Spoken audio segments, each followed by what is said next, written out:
Después de capítulos de sufrimiento y debate, finalmente Dios responde a Job. Pero su respuesta no es lo que Job esperaba. No explica el porqué del sufrimiento. En lugar de eso, hace una pregunta devastadora: ¿puedes tú atar los lazos de las Pléyades, o desatarás las ligaduras de Orión? Job había cuestionado la justicia de Dios, pero Dios cuestiona la sabiduría de Job. En Job 40, encontramos la continuación de esta respuesta divina que transformará para siempre la perspectiva de Job sobre el sufrimiento, la soberanía, y su lugar en el cosmos creado por Dios.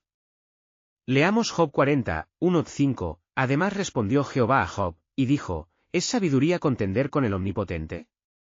El que disputa con Dios, responda a esto. Entonces respondió Job a Jehová, y dijo: he aquí que yo soy vil, ¿qué te responderé? Mi mano pongo sobre mi boca. Una vez hablé, mas no responderé, aún 2 veces, mas no volveré a hablar. Luego en los versículos 15-19, Dios presenta al Behemoth: he aquí ahora Behemoth, el cual hice como a ti, hierba come como buey. He aquí ahora que su fuerza está en sus lomos, y su vigor en los músculos de su vientre. Él es el principio de los caminos de Dios, el que lo hizo, puede hacer que su espada a él se acerque. Aquí están los detalles que comúnmente pasamos por alto. Primero, Dios no responde las preguntas de Job sobre por qué sufre el justo. En lugar de explicar la justicia, demuestra su soberanía. Segundo, la descripción del Behemoth es única. Dios dice: el cual hice como a ti, conectando la creación de esta criatura con la humanidad, pero luego muestra que Job no tiene poder sobre ella. Tercero, Job debe responder antes de que Dios continúe. No puede quedarse callado. Dios exige una respuesta a su pregunta sobre la sabiduría. Job reconoce su vileza y pone su mano sobre su boca, un gesto de humildad total. Los cambios teológicos en este pasaje son profundos. Primero, el enfoque cambia de pregunta humana a pregunta divina. Job había estado preguntando: ¿por qué? Pero Dios pregunta: ¿puedes? Segundo, Job pasa de la justificación propia al reconocimiento de su limitación. Ya no defiende su righteousness, sino que reconoce su pequeñez. Tercero, el sufrimiento se transforma de queja a adoración. Job comienza a ver que no necesita entender todo para confiar en Dios. El contexto histórico es crucial. Job vivía en una época donde se creía que el sufrimiento era siempre resultado directo del pecado. Dios está revelando una teología más profunda. La creación misma ha sido testigo de este encuentro divino humano. Los animales, que nunca cuestionan su lugar en el orden creado, observan con asombro cómo el ser humano, coronado con la imagen de Dios, lucha por aceptar la soberanía divina.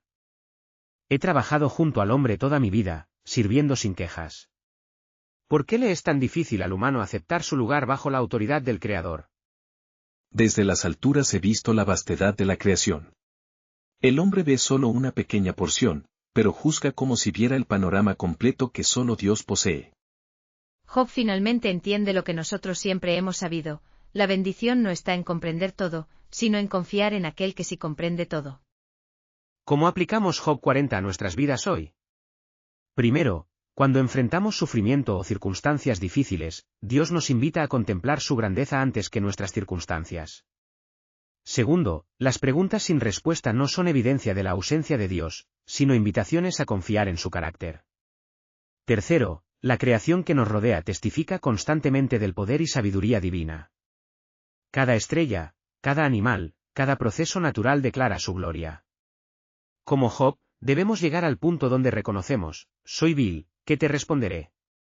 No por desprecio propio, sino por reconocimiento apropiado de nuestra posición como criaturas ante nuestro Creador. Oremos: Padre Celestial, como Job, a menudo queremos entender todos tus caminos. Ayúdanos a encontrar paz no en tener todas las respuestas, sino en conocer tu carácter.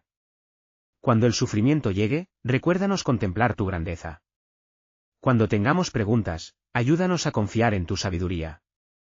Como las estrellas que tú ordenas y los animales que tú sustentas, que nosotros también encontremos nuestro lugar en tu creación con humildad y adoración.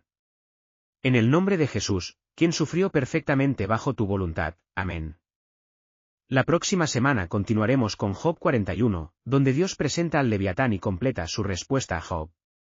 Hasta entonces, que la grandeza de nuestro Creador llene nuestros corazones de humildad y adoración. Suscríbete para más contenido de estudio bíblico.